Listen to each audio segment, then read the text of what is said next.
पहले यहाँ उनको लाया गया। मुझे आपको ये बताते हुए तसल्ली है कि उनकी तबीयत स्टेबल है और उनकी तबीयत ठीक है।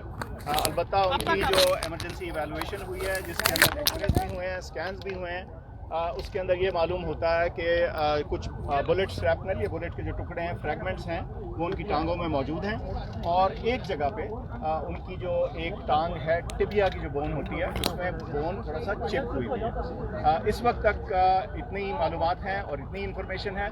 फिर से मैं दोहरा दूँ, उनकी तबीयत स्टेबल है, उनके ब्लड प्रेशर, वाइटल साइंस बिल्कुल ठीक हैं, वो बातचीत कर रहे हैं, उनको पेन कंट्रोल दिया गया है। लेकिन उनकी जो एवैल्यूएशन हुई है, एक्सरेज और स्कैन हुए हैं, उसके मुताबिक बुलेट के फ्रैगमेंट्स, टुकड़े टांगों में मौजूद हैं और एक जगह के ऊपर टिबिया बोन जो होती है दाएं साइड पे, उस पे थोड़ा चिप हुई है बोन। यानी डॉक्टर साहब बताइएगा मेडिकल और किस जगह टुकड़े लगे, कौन सी दाएं या बाएं? दाएं, मैंने अर्ज कीजिए, थोड़ा सा जनरल करके दाएं साइड पे टिबिया बोन जो होती है, जो टांग की निचली वाली बोन होती है। इस वक्त इससे ज़्यादा मैं आपको ना बता सकता हूँ, ना मुनासिब होगा, क्योंकि अभी इमीडिएट इवैल्यूएशन हुई। जी, अभी इस वक्त उनका